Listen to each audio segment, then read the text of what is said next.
నిన్నటికి ఈ తెలంగాణలో ఏర్పడ్డ కొత్త ప్రభుత్వం రేవంత్ రెడ్డి గారి ప్రభుత్వం పూర్తి చేసుకొని నెల నిండింది. అయితే ఈ సందర్భంగా వారి సోషల్ మీడియాలో ఒక రేవంత్ రెడ్డి గారు వారి వాల్ పైన ఒకటి రాసినారు. ఈ నెల రోజులు మా ప్రభుత్వం చాలా బ్రహ్మాండంగా చేసింది, నాకు చాలా తృప్తిగా ఉన్నది అన్న రీతిలో వారు మాట్లాడడం జరిగింది. అయితే వారు మాట్లాడుతూ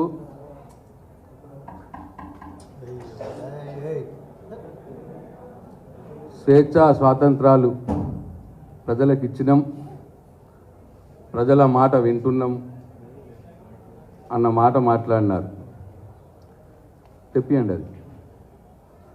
అయితే నేను అడుగుతా ఉన్నా ముఖ్యమంత్రి గారిని, రేవంత్ రెడ్డి గారిని, స్వేచ్ఛా స్వాతంత్రాలు కల్పించి ఇనుప కంచెలు తొలగించి మీరు ఏదైతే మేమన్నా ప్రగతి భవన్లో, మీరంటున్న ప్రజాభవన్లో ప్రజా దర్బార్ ప్రజల యొక్క సమస్యలను వింటాం, ప్రతిరోజు వింటామని చెప్పి బీరాలు పలికి ఏదైతే మీరు ప్రజా దర్బార్ మొదలు పెట్టిర్రో ఆ ప్రజా దర్బార్ జరిగింది కేవలం ఒకటే ఒక రోజు ముఖ్యమంత్రి గారి ఆధ్వర్యంలో. తర్వాత ఒక 3-4 రోజులు మంత్రులు, ఆ తర్వాత కేవలం అధికారులు మాత్రమే ఉంటా ఉన్నారు. అది వారంకు 2 రోజులు. ఊర్ల నుండి పొద్దున 4 గంటలకు 5 గంటలకు లేచి చలిలో బస్సులలో వచ్చి ఇక్కడ క్యూలలో నిలబడి వాళ్ళు మా ముఖ్యమంత్రి గారు మా మాట వింటారేమో, మా సమస్యలు తీరుతాయేమో ఆ ఆశతోటి వస్తే చివరికి మీరు ఇక్కడ ఆ ప్రజల బాధలు, వాళ్ళ విజ్ఞప్తులు తీసుకునే వాళ్ళు మళ్ళీ అధికారులే. మళ్ళీ ఆ విజ్ఞప్తులన్నీ కూడా ప్రజావానికి లింకు చేస్తామన్న మాట మాట్లాడుతూ ఉన్నారు. అంటే నెల రోజుల్లో మీరు సాధించింది ఇదేనా అని చెప్పి నేను గౌరవ ముఖ్యమంత్రి గారిని అడుగుతా ఉన్నాను. అట్లనే అదే ప్రజా దర్బార్ మీరు అనుకుంటున్న ఏదైతే స్వేచ్ఛా స్వాతంత్రాలు కల్పించి ప్రజలను విజ్ఞప్తులు వింటున్నాము అని మీరు అంటున్నారో ఆ ప్రజా దర్బార్లో జరుగుతున్న విషయం మీ సాక్ష్యం మీరే చూడండి.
అట్లనే ఇది మీరు ప్రజా దర్బారు పేరు మీద నెల రోజుల్లో సాధించినటువంటి ఘనత. అట్లనే నేను ఇవాళ అడుగుతా ఉన్నాను గౌరవ ముఖ్యమంత్రి గారిని, మీకు శ్వేతపత్రాలు విడుదల చేయడం చాలా ఇష్టం కదా, చాలా ఇంట్రెస్ట్ కదా, నేను డిమాండ్ చేస్తూ ఉన్నాను ఈ ప్రభుత్వాన్ని, ఈ గౌరవ ముఖ్యమంత్రి గారిని, మీరు ఇన్ని రోజులు, ఈ నెల రోజులు జరిపినటువంటి ప్రజా దర్బార్లో విజ్ఞప్తులు స్వీకరించి ఎంతమంది సామాన్య ప్రజలకు మీరు న్యాయం చేసిండ్రు, ఏం న్యాయం చేసిండ్రు, ఒక శ్వేతపత్రం విడుదల చేయాలని నేను కోరుతా ఉన్నా. నిజంగానే మీ వల్ల, మీ ప్రజా దర్బార్ వల్ల, మీ డ్రామా ప్రజా దర్బార్ కాదు, డ్రామా దర్బార్ అది, దానివల్ల ఎవరికైనా సామాన్య ప్రజలకు న్యాయం జరుగుంటే శ్వేతపత్రం విడుదల చేయాలని నేను డిమాండ్ చేస్తూ ఉన్నా. అట్లనే ఈ నెల రోజుల్లో మీరు ఇంకో కార్యక్రమం పెట్టింది, మీరు అంటున్నారు, ఇగో ఇది ఆయన ఫేస్బుక్ వాళ్ళలో వచ్చినది, సేవకులమే తప్ప పాలకులం కాదన్న మాట నిలబెట్టుకుంటూ పాలనను ప్రజలకు చేరువ చేస్తూ పాలనను ప్రజలకు చేరువ చేశారట ప్రజాపాలన ద్వారా. ఇవాళ ప్రజాపాలన అని పెట్టి మీరు ఇచ్చిన హామీలని మీరు అమలు చేయకపోగా, అమలు చేయడానికి అవకాశం ఉన్నా ఎందరు ఇల్లు లేని వారు ఉన్నారు, ఎందరు ఇల్లు జాగా లేని వారు ఉన్నారు, పెన్షన్లు 2000 ఎవరికి వస్తున్నాయి, రైతు బంధు 10,000 ఎవరికి వస్తున్నాయి, అదంతా డేటా మీ దగ్గర ఉన్నది, గవర్నమెంట్ దగ్గర. ఆ అవకాశం ఉన్నా మీరు హామీలు అమలు పలచలేక దాన్ని కాలయాపన చేయటానికి ఒక ప్రజాపాలన అని ఒకటి పెట్టి ఇవాళ ప్రజలందరినీ కూడా రోడ్ల మీదకి తెచ్చినారు. మీరు అవసరం లేదు, అప్లికేషన్ తీసుకునాల్సిన అవసరం లేదు, చాలా మీ హామీలకు ఆల్రెడీ ఉన్నాయే, దాన్ని పెంచుతాము అని చెప్పినారు. ఆ డేటా మీ దగ్గర ఉన్నది, డైరెక్ట్గా పెంచితే సరిపోతుంది. 10,000 రైతు బంధు, 15,000 రూపాయలు రైతు భరోసా చేయొచ్చు, 2,000 పెన్షన్, 4,000 రూపాయలు పెన్షన్ చేయొచ్చు. ఇల్లు లేని వారు ఎవరున్నారో ఆల్రెడీ ఉన్నాయి మన దగ్గర, అన్ని ఎంఆర్ఓ ఆఫీసులో మొత్తం గవర్నమెంట్ దగ్గర ఉంది. జాగాలు లేని వారి వివరాలు కూడా ఉన్నాయి. ఇవన్నీ కూడా మీరు చేయొచ్చు. కానీ అట్లా చేయకుండా కాలయాపన చేయటానికి ప్రజల్ని మీరు బలి పశువులుగా చేసినారు. ఇక మీ ప్రజాపాలన వల్ల జరుగుతున్న ఇబ్బంది ఒక్కసారి చూడండి.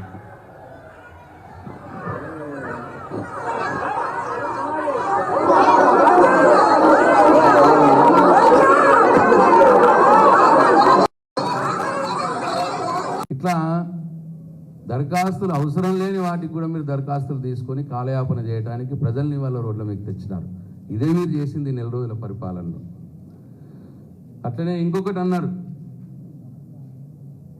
పేదల గొంతుక వింటూ యువత భవితకు దారులు వేస్తూ మహాలక్ష్ముల మన ఆడబిడ్డల ముఖంలో ఆనందాలు చూస్తూ రైతుకు భరోసా ఇస్తూ అన్నమాట మాట్లాడేది. ఇక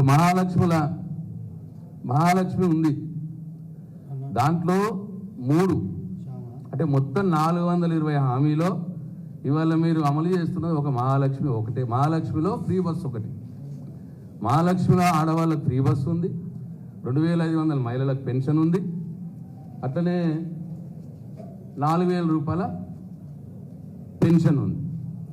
ఈ 3లో మీరు ఇస్తున్నది కేవలం ఫ్రీ బస్, కేవలం గ్యాస్ సిలిండర్. ఇవాళ మీరు ఇస్తున్నది కేవలం ఫ్రీ బస్సు.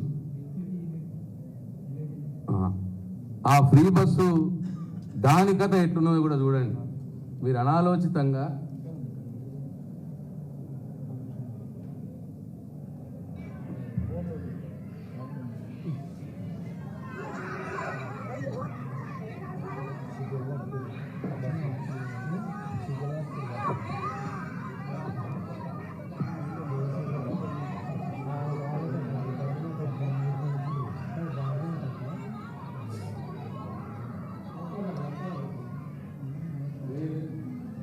మీరు అమలు చేస్తున్న ఈ ఫ్రీ బస్సు పథకం పాపం మహిళలు బస్సులలో, మీరు తక్కువ బస్సులు పెట్టడం మూలంగా సీట్ల కోసం కొట్టుకోవడం, కిటికీలకి వెళ్ళి మహిళలు పోవడం, మగవారికి అసలు బస్సు ఎక్కే ఛాన్సే రాకపోవడం, ఇంత ప్రజల్ని ఇబ్బంది పెడతా ఉన్నారు. మీరు అమలు చేస్తున్న ఒకటే ఒక పథకం. మీరు దానివల్ల ఇవాళ ఆటో రిక్షా వాళ్ళు ఎంత ఇబ్బంది పడుతున్నారో కూడా మనం గమనిస్తున్నాం. భిక్షం అడుక్కుంటా ఉన్నారు ఆటో వాళ్ళు.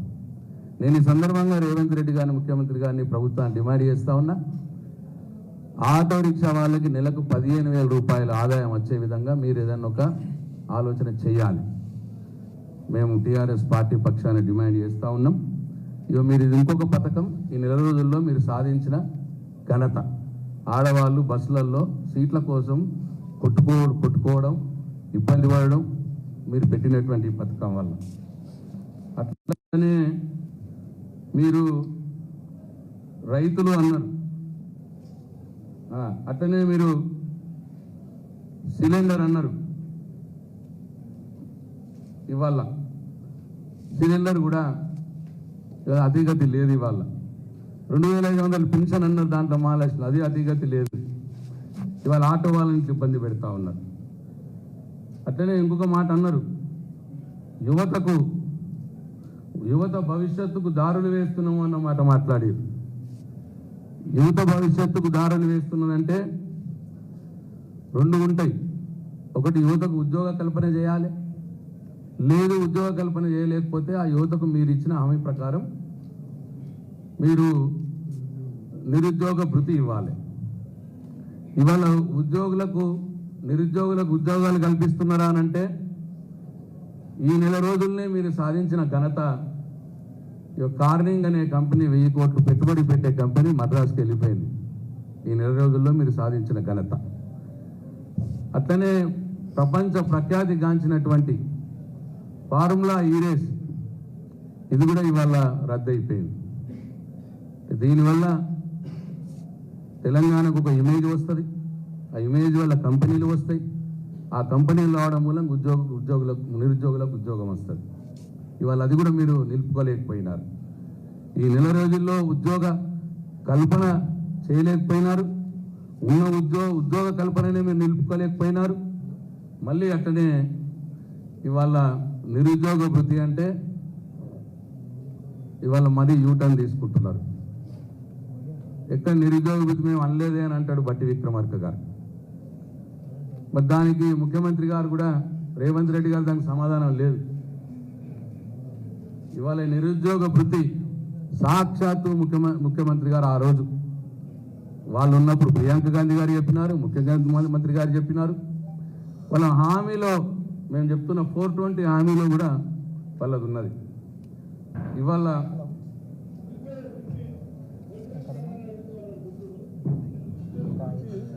ఆరు గ్యారెంటీల్లో కానీ నేను దీంట్లో కానీ మీరు మళ్ళీ ఒకసారి కావాలంటే వెరిఫై చేసుకొని మాట్లాడదాం. కాంగ్రెస్ పార్టీ ఫస్ట్ డిక్లరేషన్ ఉద్యోగాల కోసం ప్రయత్నం చేసి ఉద్యోగ ఉపాధి దొరకక నిరాశ చెందుతున్న నిరుద్యోగ యువకులకు ప్రతి నెల 4,000 రూపాయల నిరుద్యోగ వృత్తిని ఇచ్చి నిరుద్యోగ యువకులను కాంగ్రెస్ పార్టీ ఆదుకుంటుంది. ఏం సమాధానం చెప్తారు ముఖ్యమంత్రి గారు దీనికి? ఉప ముఖ్యమంత్రి గారు ఏం సమాధానం చెప్తారు? ముఖ్యమంత్రి గారు ఏం సమాధానం చెప్తారు? అసెంబ్లీ సాక్షిగా వారు ఇచ్చినటువంటి హామీని, నిరుద్యోగ యువతకు 4,000 రూపాయల భృతి ఇస్తామన్న హామీని ఈ నెల రోజుల లోపలనే మాట తప్పినారు. ఇంకా పోను ఎన్ని హామీలు మాట తప్పుతారో ఇవాళ నిరుద్యోగ యువత కూడా గమనించాలని చెప్పి నేను కోరుతా ఉన్నా. ఇంతకు నిరుద్యోగ భృతి ఉన్నట్ట లేనట్ట దయచేసి గౌరవ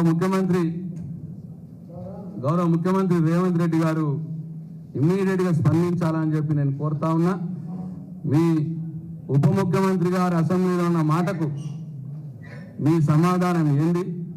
లేదు, మీరు మీ 420 హామీలలో ఉన్నటువంటి నిరుద్యోగ భృతి హామీని నిలబెట్టుకుంటారా లేదా? లేదు, మీరు ఎన్నికల ప్రచార సభలో గొంతు చిరిగిపోయేంత నిరుద్యోగ యువకుల్ని మోసం చేసే విధంగా మాట్లాడి 4,000 భృతి ఇస్తామని చెప్పి మాట్లాడిన దాని మీద మీరు నిలబడతారా లేదా? గౌరవ ముఖ్యమంత్రి గారు వెంటనే స్పందించాలని చెప్పి నేను కోరుతా ఉన్నా. అట్లనే రైతుల గురించి కూడా అన్నారు. రైతుకు భరోసాను ఇస్తున్నారట. వాళ్ళు చెప్పినారు రైతు బంధు కేసీఆర్ 10,000 రూపాయలే ఇస్తున్నాడు, ఇగో నేను రాగానే 15,000 రూపాయలు ఇస్తానన్నమాట మాట్లాడినాడు రైతు భరోసా. అది కూడా డిసెంబర్ 9కి నేను రాగానే అన్నమాట మాట్లాడినాడు. మరి వాళ్ళ రైతు భరోసా గురించి లేదు, మేమిచ్చిన రైతు బంధు కూడా అది చక్కగా ఇయ్యలేని పరిస్థితి ఉన్నది. ఇవాళ దీనికి కూడా ముఖ్యమంత్రి గారు సమాధానం చెప్పాలి. రైతు భరోసా కింద ఎకరానికి 15,000 రూపాయలు రైతులకు ఎప్పుడు ఇస్తారో సమాధానం చెప్పాలి. మరి మీరు వేస్తున్నారా లేదా, మీరు మాట తప్పుకున్నారా, ఈ విషయం కూడా తెలంగాణ రైతులకు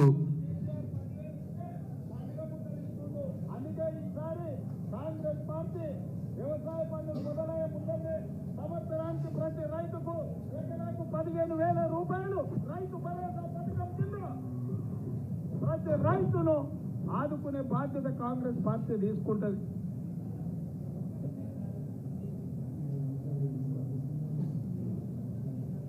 అట్లనే రైతుకు రుణమాఫీ అన్నారు.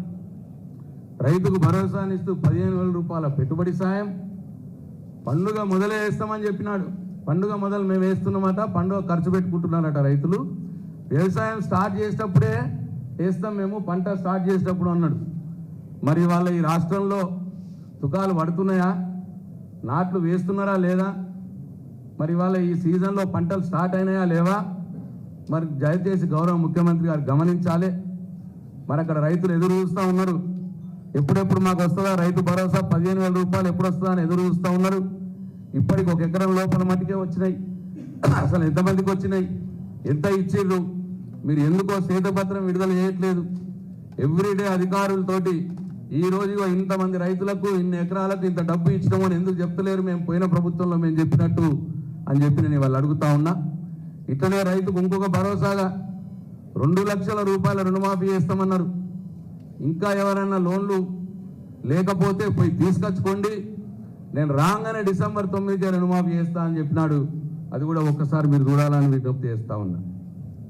రుణమాఫీ చేసిన వాళ్ళందరికీ నేను విజ్ఞప్తి చేస్తున్నా, ఎంబడే బ్యాంకు పోయి 2 లక్షలు తెచ్చుకోండి, జనవరిలో డిసెంబర్ 9 నాడు నేను రాగానే మాఫీ చేస్తా. ఇవాళ చంద్రశేఖర్ రావు ఏమనుకుంటున్నా, రుణమాఫీ చేసిన ఓట్లు నాకు పట్టాయి. నేనేం చెప్తున్నా అంటే రుణమాఫీ అయిన వాళ్ళందరూ ఎంబడే పోయి మళ్ళీ 2 లక్షల రుణం తెచ్చుకొని డిసెంబర్ 9 నాడు నేను అవి మాఫీ చేస్తా. కాబట్టి రైతులందరికీ నేను విజ్ఞప్తి చేస్తున్నా, ఎంబడే పోయి బ్యాంకు పోయి లోన్లు తెచ్చుకోరి, వచ్చిన ఎంబడే నేను రుణమాఫీ చేస్తా. ఏం సమాధానం చెప్తారు దీనికి ముఖ్యమంత్రి గారు?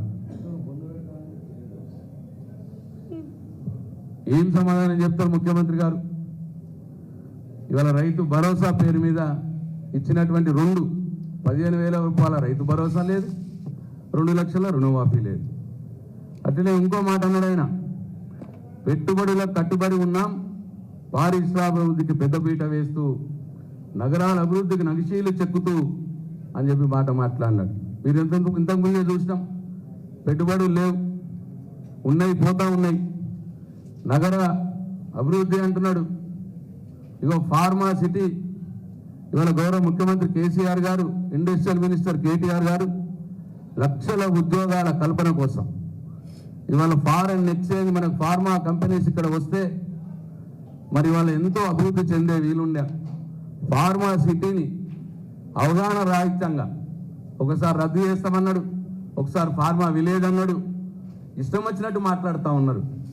అంత పెద్ద ఒక కార్యక్రమం ఫార్మా సిటీ, 1000 ఎకరాల్లో 1900 కోట్ల రూపాయలు ఇదివరకే ఖర్చు చేసి ఇన్ఫ్రాస్ట్రక్చర్ డెవలప్ చేసినటువంటి ఫార్మా సిటీని రద్దు చేస్తాను అలవోక గంటాడు. తర్వాత మళ్ళా 2 రోజులకు కాగానే లేదు విలేజ్ చేస్తామంటాడు, ఫార్మా విలేజ్ చేస్తామంటాడు. అంటే ఏమన్నా అర్థం ఉన్నది ఆయనకు? ఏం మాట్లాడుతున్నాడు? ఇదేనా ఉద్యోగ కల్పన? ఇదేనా హైదరాబాద్ డెవలప్మెంటు? ఇటువంటి అసంబద్ధ నిర్ణయాలు, అనాలోచిత నిర్ణయాలు వల్లనే హైదరాబాద్ డెవలప్ అవుతుందా? ఒక్కసారి ఆలోచన చేయాలని చెప్పి నేను ప్రజల్ని కోరుతా ఉన్నా. అట్లనే ఎయిర్పోర్ట్ మెట్రో పెడితే ఇవాళ ఎయిర్పోర్ట్ మెట్రోని కూడా రద్దు చేస్తామని ఒకసారి, అలైన్మెంట్ మారుస్తామని ఒకసారి, ఇట్లా అన్ని కూడా అనాలోచితంగా ఇవాళ ఆయన మాటలు మాట్లాడుతున్నాడు. కేవలం 1 నెల రోజులైనా ఇంత విధ్వంసం జరిగింది ఇవాళ తెలంగాణలో, హైదరాబాద్లో, కేవలం 1 నెల రోజుల కాలంలోనే. ఒకసారి గమనించాలని చెప్పి నేను ప్రజల్ని కోరుతా ఉన్నా. అట్లనే ఇవాళ మమ్మల్ని అంటా ఉన్నారు ఎందుకంత మీరు తొందరపడుతున్నారు, మా హామీల గురించి ఎందుకంత తొందరగా మమ్మల్ని అడుగుతున్నారు అని మాట్లాడుతూ ఉన్నారు. మేం తొందర పడట్లేదు, మీరన్న మాటలే. డిసెంబర్ 9కి నేను రాగానే చేస్తా అన్న మాటలనే నేను ఇవాళ వీడియోలు వినిపించి చూపించిన. అవిటినే మేము అడుగుతా ఉన్నాం, అవిటినే మీకు గుర్తు చేస్తూ ఉన్నాం. ప్రజల పక్షాన ప్రజలకు మీరు మాట ఇచ్చినారు కాబట్టి మీరు మర్చిపోతారేమో అని చెప్పి, మేము ఊరికే మాటల్లో చెప్తే మీకు గుర్తుకు రాదేమో అని చెప్పి మీరు ఈ వీడియోలలో ఇవాళ చూపించడం జరిగింది. మీరే అన్న మాట, డిసెంబర్ 9లో నేను రాగానే అన్న మాట మీరే ప్రతి వీడియోలో మాట్లాడినారు. కాబట్టి అది మీకు గుర్తు చేస్తున్నాం. మేమేమంతా అక్కసుతోటి లేం మేము, కానీ ప్రజలకు మీరు మాట ఇచ్చారు కాబట్టి మీరే డిసెంబర్ 9 అన్నారు. కాబట్టి ఇవాళ డిసెంబర్ 9 పోయింది, ఇవాళ జనవరి 9 వచ్చింది. నెల రోజులైంది కాబట్టి ఇవాళ నెల రోజులు వెయిట్ చేసినాం. నెల రోజులు వెయిట్ చేసి ఇవాళ మిమ్మల్ని అడుగుతా ఉన్నామని చెప్పి మీకు మనవి చేస్తూ ఉన్నా. అయినా ఈ నెల రోజుల్లో మీరు చేసింది ఏంది? ప్రచార ఆర్భాటం. నేను ఇంతకుముందు చెప్పిన 420 హామీలు మీరు ఇచ్చినాయి, దాంట్లో ఒకటే ఒక హామీ ఫ్రీ బస్సు హామీ ఒకటి అమలు చేస్తూ ఉన్నారు మీరు. ఆరోగ్యశ్రీ అంతకంటే మొదలు మేము పెట్టినాం 10 లక్షల రూపాయల కంటే ఎక్కువ మేము ఇచ్చినాం ఆల్రెడీ. అదే మా పాత ప్రభుత్వంలోనే 10 లక్షల కంటే ఎక్కువ ఇచ్చినాం ఆరోగ్యశ్రీలో. అంటే మీరు టెక్నికల్గా 420 హామీల్లో ఒకటే ఒక హామీ మీరు అమలు చేస్తూ ఉన్నారు, అది ఫ్రీ బస్ హామీ. ఆ ఫ్రీ బస్ హామీలో ఎంత తతంగం ఉందో మీరు వీడియోలలో చూసినారు. ఇక దానికోసం ఈ నెల రోజుల్లో మీరు చేసింది ప్రచార ఆరబాటం. దానికోసం ఇక అన్ని ఫ్రంట్ పేపర్లలో ఆ ఒక్క ఫ్రీ బస్సు హామీ అమలు చేసింది. ఇవన్నీ ఫ్రంట్ పేపర్లలో ఇంత పెద్ద ఎత్తున ప్రజల డబ్బుని దుర్వినియోగపరిచినారు మీరు అని చెప్పి ఈ సందర్భంగా నేను తెలియజేస్తా ఉన్నా.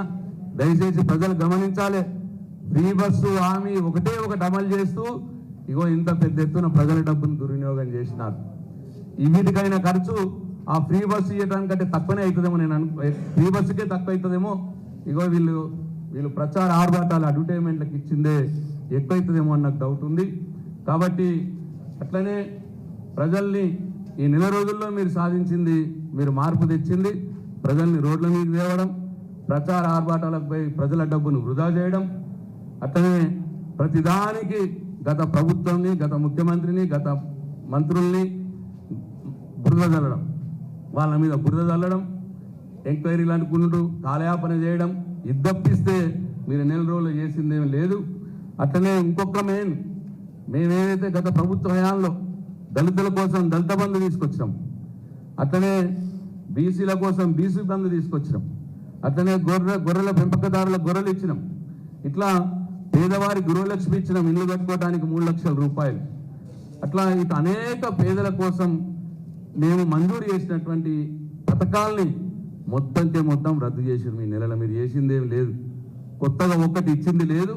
మేము ఇచ్చినవన్నీ రద్దు చేయడం, పేపర్ అడ్వర్టైజ్మెంట్ ఇచ్చి ప్రజల డబ్బును వృధా చేయడం, ప్రజల్ని అనవసరంగా రోడ్ల మీదకి తేవడం, ఇగో ఇవి తప్ప ఇంకోటి మీరు చేయలేదు.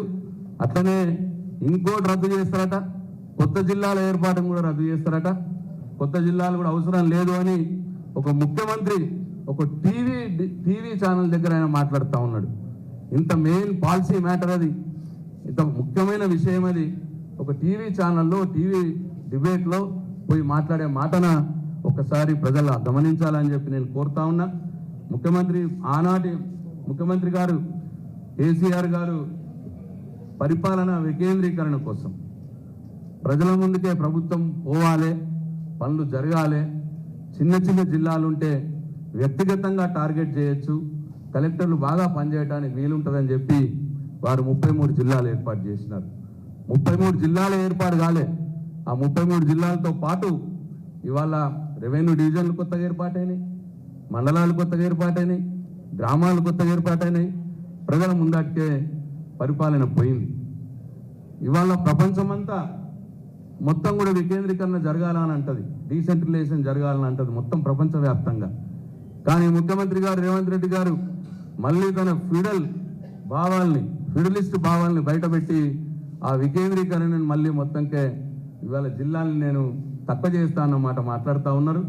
నేను ఈ సందర్భంగా వారికి గుర్తు చేస్తా ఉన్నా, కాన్స్టిట్యూషన్లో కూడా రాజ్యాంగంలో కూడా పరిపాలన వికేంద్రీకరణ జరగాలని ఉంటుంది తప్పిస్తే వద్దు అని ఉండదు.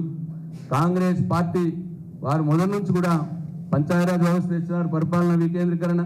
అంతేందుకు మొన్న రాజస్థాన్లో అశోక్ గెహ్లోట్ గారు ఎలక్షన్ల మొదలే కొత్తగా జిల్లాలు ఏర్పాటు చేసినారు, ఆయన కాంగ్రెస్ పార్టీ ముఖ్యమంత్రి. మరి వాళ్ళ పార్టీ వాళ్ళు కూడా చేస్తారు. మరి నేనేమో ఇవాళ కేసీఆర్ గారు ఏది చేస్తే అది రద్దు చేయడమే ఆయన పని, అదే మెయిన్గా పెట్టుకున్నాడు తప్పిస్తే వేరే లేదు. ముఖ్యమంత్రి గారు జిల్లాలు ఏర్పాటు చేసేటప్పుడు అఖిలపక్ష సమావేశం ఏర్పాటు చేసినారు, ప్రజాభిప్రాయ సేకరణ జరిపినారు, మరి వాళ్ళన్నీ కూడా జరిగినాయి. కొత్త జిల్లాలు ఏర్పడితే ఆ డిస్ట్రిక్ట్ హెడ్ క్వార్టర్ ఒక ఎకనామిక్ గ్రోత్ సెంటర్గా మారినాయి, ఆ రెవెన్యూ డివిజన్ ఒక ఎకనామిక్ గ్రోత్ సెంటర్గా మారినాయి ఆల్రెడీ. ఇవాళ మొత్తం సెటిల్ అయినాయి జిల్లా హెడ్ క్వార్టర్లు అన్నీ కూడా, జిల్లాలు కూడా సెటిల్ అయినాయి, జిల్లా హెడ్ క్వార్టర్లు సెటిల్ అయినాయి. ఈ సందర్భంలో ఇవాళ తేనె దుట్టను కదిలించినట్టు కేవలం కేసీఆర్ గారి మీద ఒక అక్కసుతో కేసీఆర్ ఏది చేస్తే అది రద్దు చేయాలి అని ఒక మెయిన్ పాలసీ ఒకటి పెట్టుకొని ఆయన పరిపాలన చేస్తున్నట్టే కనిపిస్తా ఉన్నది నేను నెల రోజులుగా. మరి ఇవాళ ఒక జిల్లా ఏర్పడితే సెంట్రల్ గవర్నమెంట్ నుంచి కూడా వచ్చే డబ్బులు జిల్లా నంబర్ వైజ్గా వస్తాయి. ప్రతి జిల్లా నవోదయ కళాశాల కావచ్చు, సెంట్రల్ స్కీమ్స్ కావచ్చు, జిల్లాల వారీగా వాళ్ళు ఇస్తారు. అట్లా కూడా మనకు ఎక్కువ డబ్బులు వస్తాయి. అనేక రకాలుగా ఆలోచించే ముఖ్యమంత్రి గారు కొత్త జిల్లాలు ఏర్పాటు చేస్తున్నారు. ఇంకో ముఖ్య విషయం, ఈ కొత్త జిల్లాలు ఇవాళ జోనల్ వ్యవస్థ వచ్చింది మనకి. సపోజ్ జిల్లాల పునర్విజన్ మళ్ళీ మీరు మార్చాలనుకుంటే ఈ జోనల్ వ్యవస్థను కూడా మార్చాల్సి వస్తుంది. రేపు పొద్దున పబ్లిక్ కమిషన్లో ఉద్యోగాలు రావాలంటే ఈ జోనల్ వ్యవస్థ మార్చిన దాకా ఉద్యోగాలు ఇవ్వడానికి వీల్లేదు. అంటే అప్పటిదాకా మళ్ళీ నిరుద్యోగ యువకులు వెయిట్ చేయాల్సి వస్తుంది. ఇట్లా ఎన్నో కాంప్లికేషన్స్. అంటే పూర్తి అవగాహన రాహిత్యం. అంటే మీకు ఏమీ అవగాహన లేదు, సబ్జెక్ట్ మీద నాలెడ్జ్ లేదు, ఏది పడుతుంది నెల రోజుల్లో మాజీ ముఖ్యమంత్రి కేసీఆర్ గారు చేసిన అన్ని కూడా రద్దు చేసుకుంటా పోవడమే ఒకటే పనిగా పెట్టుకొని ముందుకు పోతా ఉన్నారు మీరు. ఈ నెల రోజుల్లో అంతకు తప్పించి మీరు చేసిందేం లేదు. ఈ నెల రోజుల కాలంలో మీరు చేసింది రద్దులు, వాగ్దానాలు, వాయిదాలు తప్పిస్తే ఈ నెల రోజుల్లో మీరు ఏం చేయలేదు. ఇంకా కొద్దిగా యాడ్ చేయాలనుకుంటే ఢిల్లీ పర్యటనలు కూడా కొన్ని యాడ్ అయినాయి. ఈ నెల రోజుల్లో ఇంతకు తప్పించి రద్దులు, వాగ్దానాలు, వాయిదాలు, ఢిల్లీ పర్యటనలు ఇది తప్పిస్తే మీరు ఏం చేయలేదని చెప్పి గౌరవ ముఖ్యమంత్రి గారికి నేను చెప్తా ఉన్నా. దయచేసి ప్రజలందరూ కూడా ఇది గమనించాలా అని చెప్తా ఉన్నా. ఎందుకంటే మాకేం తొందర లేదు, కానీ మీ ఇచ్చి ముఖ్యమంత్రి గారు అనేక సభల్లో నేను డిసెంబర్ 9 నాడు వస్తున్నాను, రాగానే మీకు అన్ని చేస్తాను అన్న మాట మాట్లాడినాడు. కాబట్టి మేము ప్రతిపక్షంలో, బాధ్యత గల ప్రతిపక్షంలో ఉన్నాం. కాబట్టి మేము మీరు అన్న మాటల్ని ప్రజల కోణంలో నుండి మీకు గుర్తు చేయాల్సిన బాధ్యత మా మీద ఉంటుంది. కాబట్టి మాటలతో చెప్తే మీకు గుర్తుకు రాదేమో అని వీడియోలు ప్రదర్శిస్తారన్నా కానీ మీకు గుర్తుకుంటుందేమో అని చెప్పి ఇవాళ ఆ ప్రయత్నం చేసినాం ప్రజల పక్షాన.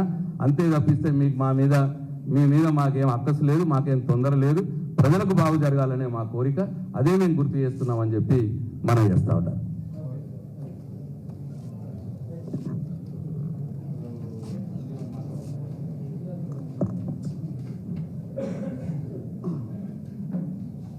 అందరికీ నమస్కారం.